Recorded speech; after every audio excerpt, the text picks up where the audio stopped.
The NHL has released reverse retro jerseys for all teams in the NHL. Where do the Arizona Coyotes alternate jerseys stand within the pack and the public eye? Plus, it's game day, so we're going to talk Arizona Coyotes versus the Montreal Canadiens, all on today's episode of the Locked On Coyotes podcast. You're Locked On Coyotes, your daily podcast on the Arizona Coyotes, part of the Locked On Podcast Network, your team every day.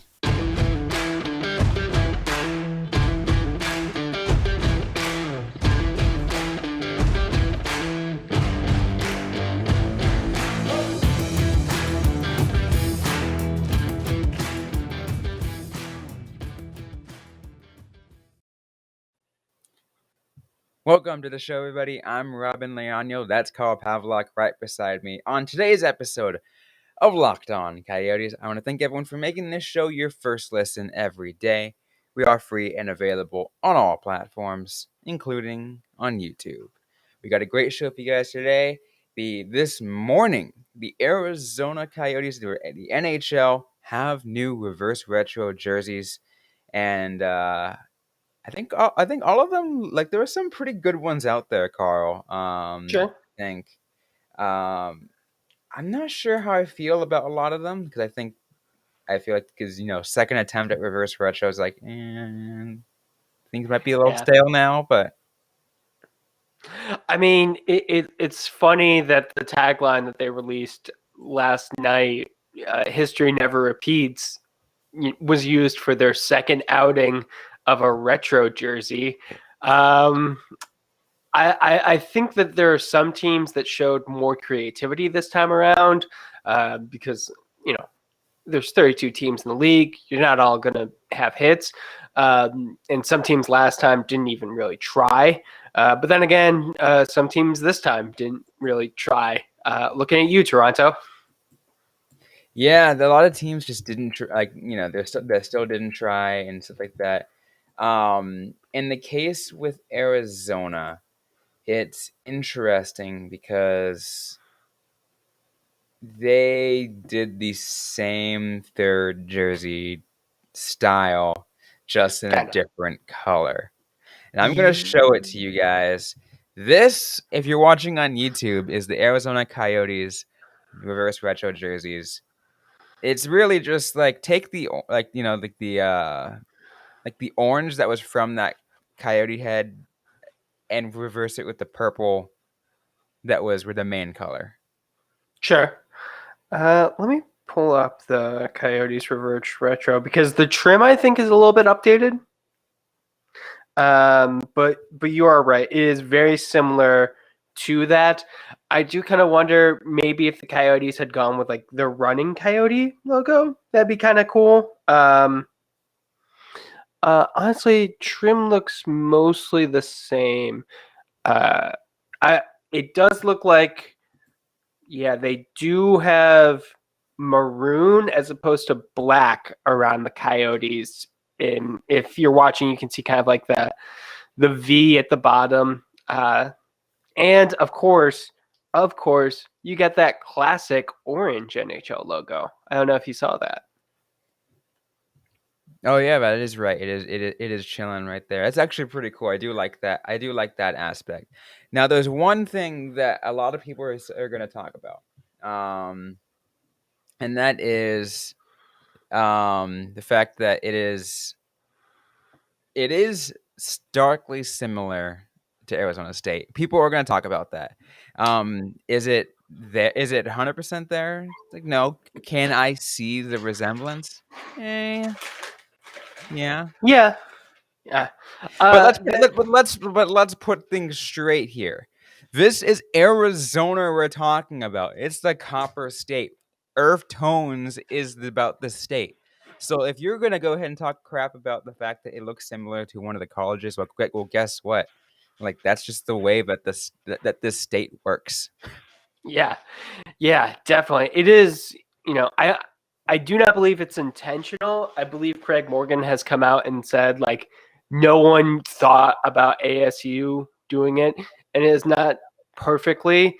I think it's just kind of like you said, that copper color that is just very reminiscent with Arizona, and a maroon goes really well with those. Like that's just a complementary color. I don't think that they started off. We want to make a jersey similar to ASU's in their first year. I think it's ASU has a very basic color scheme that is just very easy to match up with the jersey. Like freaking average Joe's from Dodgeball kind of looks like an ASU color scheme because it's an orange, it's a red, and that's how you get ASU, like yellow, orange, red. And that's and I'll go even more more specific, isn't it? Like, so it's maroon and gold, right? Yes. Are ASU's colors. This has the maroon color on it, but it's also the main color that actually is on here. It looks to be like a either like a burnt orange or sienna. Yeah. Which, I mean, that to me, it really stood out as being similar to ASU because that, like, it's never been consistently gold on like merchandise because it's really hard to have like consistent coloring for a state university over the years. So like everything kind of blends together. And I'm sorry if we are talking about the NHL, which we are, like if you say gold, I'm going to think Vegas gold, which is metallic, it's sparkly, it's a different thing. It is what I think of when I think of gold. I don't think of a like a dark yellow. I think of that. Right. Now I want to get your opinion on this, and I'm going to share mine also with this is I do think this is a step down from their purple ones. I do love that one significantly more, and even though it's this, the same style, I just like the purple color in general. And I'll even go one a little bit more. I think because of that, and kind of repeating the same style, I think they are like, their purple ones was easily the best reverse retros in the league. This one, yeah, I think I'm looking at some of the full list. There are some teams that have better ones. Yeah, I would definitely agree. The purple one was just kind of like, everything. The only thing that we had to compare it to was the ugly green that they started with, and the purple is just miles better. So I can see that obviously being an upgrade, and like just going from bad to that, it was phenomenal to see. I do think this is a step down. I think it's kind of It's not probably that much of a step down, I will say, but it's yeah. still a step down. Yeah. Like if they had done instead of the original third jersey with the giant Kachina head, the desert landscape, let's say they reinvented the running Coyote third jersey, but update that logo a little bit. No one seemed to like it. Maybe give like the Kachina head, like with the half mask onto the running Coyote. But have that kind of jersey design where it had like the side coloring, and try a little bit more with that. I think it would have been more original and we would appreciate it more. But it's a reiteration of a theme that I don't think is is as good. It's not bad, but it's hard to beat. I also really like the color purple, so like it's very hard for me to go from like a color I really like and a jersey that I think works really well to a color I'm less fond of on a jersey that I still think works well, but it's not what I would want it to be. I mean, maybe you and I are just biased, Carl, because the Locked On Coyotes podcast chooses purple to be our main color from based on, even though it's a very very minor color of the Coyotes. We're just, you know what, we'll take it.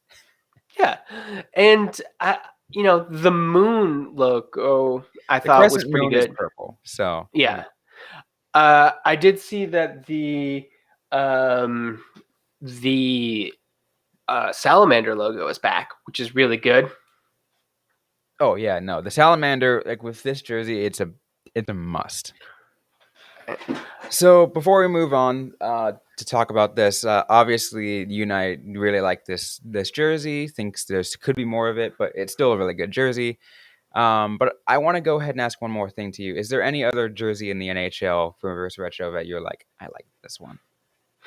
I like the Canucks, their use of the guy, just the guy skating. That's a very kind of classic look.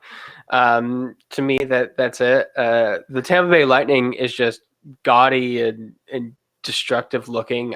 So a little piece of my heart for that. That feels like the most '90s one. I don't know if you've gotten a chance to see the numbering on that. It's all jagged and stuff. Looks pretty hilarious. Absolutely. Some things that kind of stand out to me are the Oilers going to their old little like oil barrel, like Which I believe Todd McFarlane originally yes, designed, yep, the yep. Spawn guy. And like most of the things that Todd McFarlane designed in the 90s, does not hold up. Yeah, they're going with that one. The Islanders went with their fisherman, which I thought was pretty cool. That's a nice one. That's a good throwback. The Fisherman, I think everyone's been kind of wanting them to do that for a while. Hang on, I just want to see. I am surprised that Lou Lamorella is okayed that though, because that feels like such an anti-Lou move. Because we know that he has very strict rules regarding haircuts and facial hair. The Captain Gordon Islanders jersey always seemed like it'd be one where it's like that's too much. Yeah, absolutely. Absolutely. One more thing that I will want to mention is because going back to my my hometown, really interesting decision. The San Jose Sharks decided to go with an ode to the California Seals. Honestly, like I like that. I know, I Like I like it. I wish just found it really it's really interesting. I like the colors. It's just white, you know. I saw someone suggest that like the Kraken should have done like a Metropolitans like throwback. I still absolutely think that the Jets should do something Thrashers related. But you know, I like that. It seemed like San Jose seemed to understand the assignment. No, absolutely. Better than their last ones, that's for sure. But obviously, we're here to focus on the Coyotes, and the Coyotes have a game today, so we're going to have to talk about that in just a moment. But first, we're going to turn to Carl for a quick word. So I just want to say that betonline.net is your number one source for betting football and the start of the new basketball season. It's where you can find all the latest player developments, team matchups, news, podcasts, and in-depth analysis on every game. And as always, BetOnline remains your continued source for all your sports wagering information with live betting and up-to-the-minute scores for every sport out there. It's the fastest and easiest way to check in on all your favorite games and events, including Major League Baseball, MMA, boxing, and golf, and hockey. You can head over to the website today or use your mobile device to learn more. Bet online, where the game starts. So let's get to game day, Carl. Arizona Coyotes versus Montreal Canadiens. Arizona continuing their Eastern Canada road trip.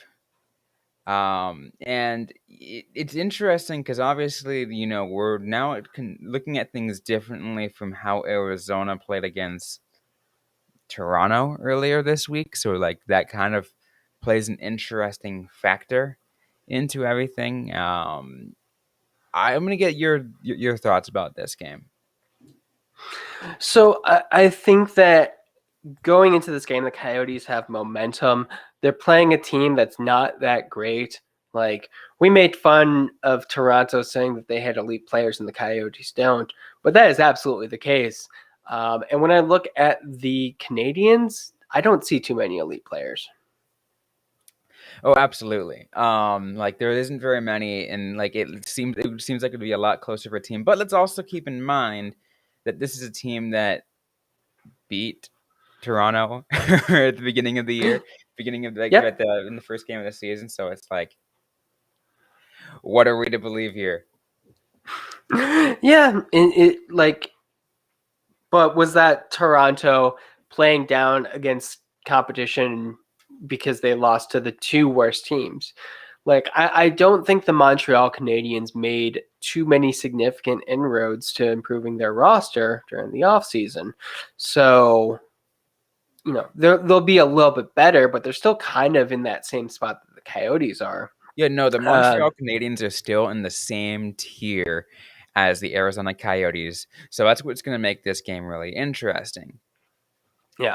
It's the first time the Coyotes are playing a team this season where you're like, all right, it could really be anyone's game. Like, even against Toronto, like, there was never really that mindset.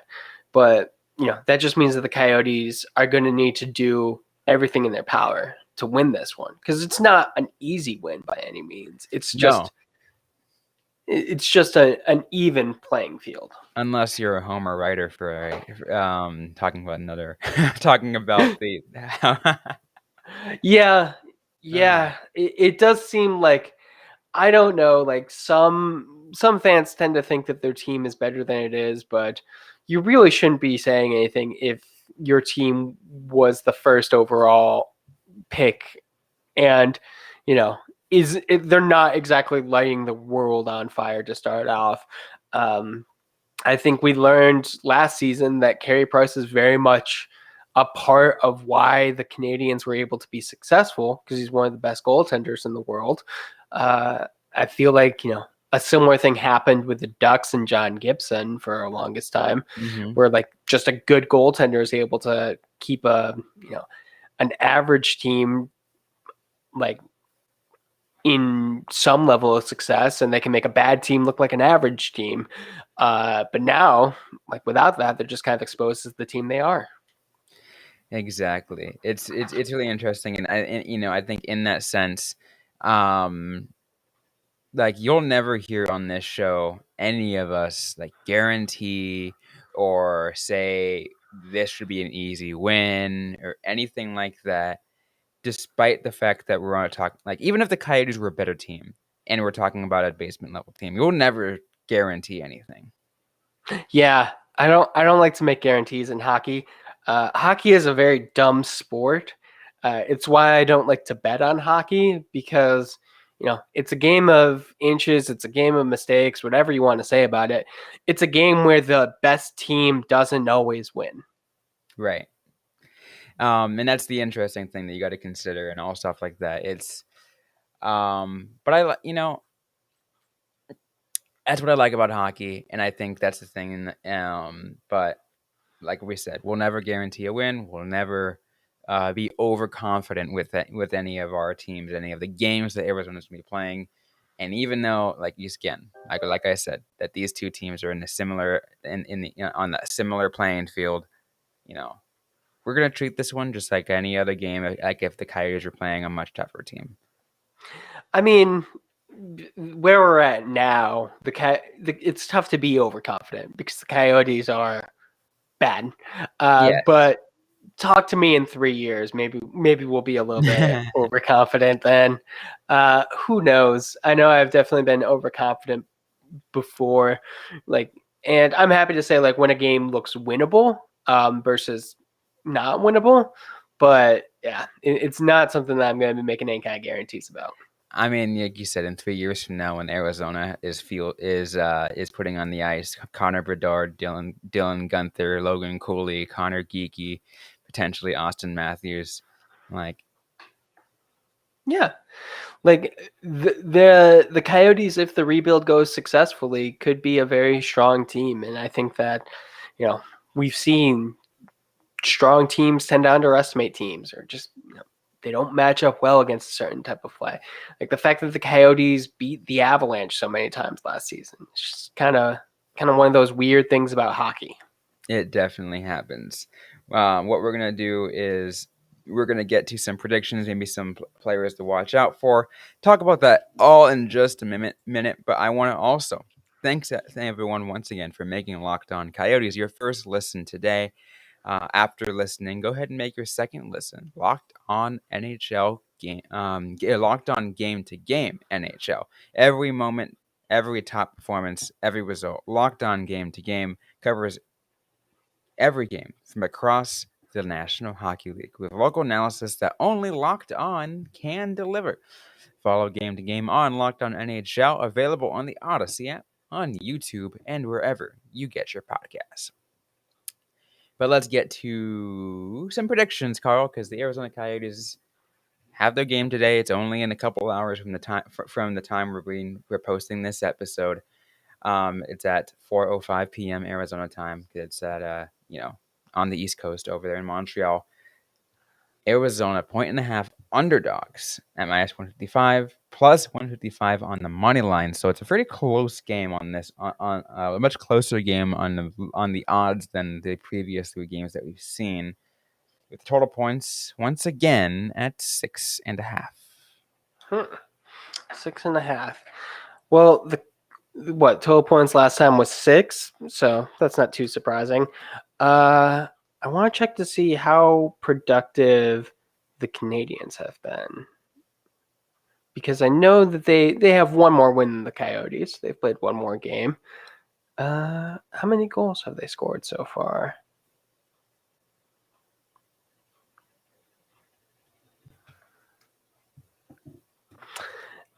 Uh, 8 goals. So they have scored fewer than the Coyotes despite playing one more game.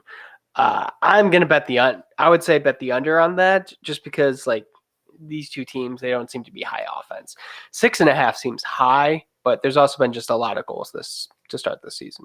Yeah, 6.5 doesn't seem high. I think because it's the early part of the year, bet Online kind of looks at trends, what's going on now, and then they will adjust accordingly with how their odds go, and what their odds makers decide to do. But yeah, I'm with you. This game is gonna go under because we're talking 2 bad teams here. Yeah.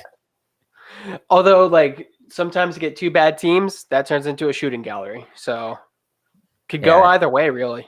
I mean, what the football game between Arizona and San Jose last year?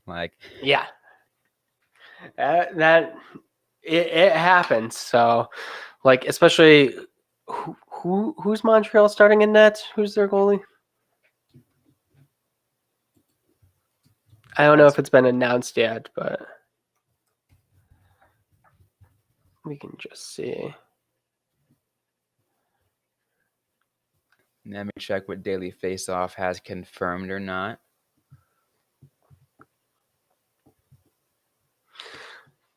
It looks like Allen and Montebello have been splitting pretty evenly. Allen has been confirmed for today's starting goalie for Montreal, and unconfirmed so far for Arizona, but it says likely to be Veggie.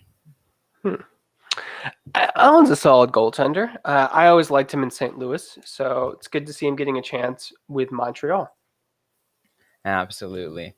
I think that should make things interesting. I'm going to go ahead and make a score prediction on this one. I'm going to say this is going to be a 3-2 game, Carl. And Arizona Coyotes will take the win. I'm going to go 3-1 Coyotes. 3-1. So both of us have the Coyotes winning, which is an interesting decision. Again, there are 2 bad teams. This could go either way. We don't